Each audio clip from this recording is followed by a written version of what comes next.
২০২৫ সালে টাইম ম্যাগাজিনের ১০০ জন শীর্ষ প্রভাবশালী ব্যক্তির তালিকায় স্থান করে নিয়েছেন বাংলাদেশের অন্তর্বর্তীকালীন সরকারের প্রধান উপদেষ্টা ড. মোহাম্মদ ইউনূস। বিশ্বজুড়ে ব্যক্তিদের প্রভাব, উদ্ভাবন ও নেতৃত্বের জন্য প্রতিবছর ১০০ জনকে তালিকাভুক্ত করে ম্যাগাজিনটি।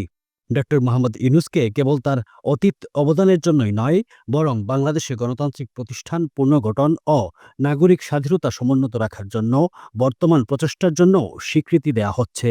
টাইম ম্যাগাজিনে প্রকাশিত এক নোটে প্রাক্তন মার্কিন পররাষ্ট্রমন্ত্রী হিলারি ক্লিন্টন নোবেল শান্তি পুরস্কার বিজয়ী ইউনূসের প্রশংসা করেন। তিনি লিখেছেন, গত বছর ছাত্র নেতৃত্বাধীন এক অভ্যুত্থানে বাংলাদেশের কর্তৃত্ববাদী প্রধানমন্ত্রীর পতনের পর একজন পরিচিত নেতা জাতিকে গণতন্ত্রের দিকে পরিচালিত করার জন্য এগিয়ে আসেন। তিনি নোবেল শান্তি পুরস্কার বিজয়ী মোহাম্মদ ইউনূস। হিলারি ক্লিন্টন আরও লিখেছেন, কয়েক দশক আগে ইউনূস ক্ষুদ্র ঋণের মাধ্যমে সবচেয়ে প্রান্তিক জনগোষ্ঠীর ক্ষমতায়নের জন্য বাংলাদেশে গ্রামীণ ব্যাংক প্রতিষ্ঠা করেছিলেন। লক্ষ লক্ষ মানুষ, যাদের ৯৭% নারী, তাদের ব্যবসা গড়ে তুলতে, পরিবারকে টিকিয়ে রাখতে এবং তাদের মর্যাদা পুনরুদ্ধার করতে সহায়তা করার জন্য।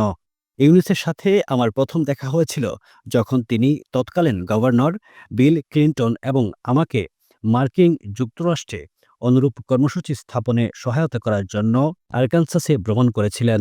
তারপর থেকে আমি বিশ্বের যেখানেই ভ্রমণ করেছি, আমি তার কাজের অসাধারণ প্রভাব প্রত্যক্ষ করেছি।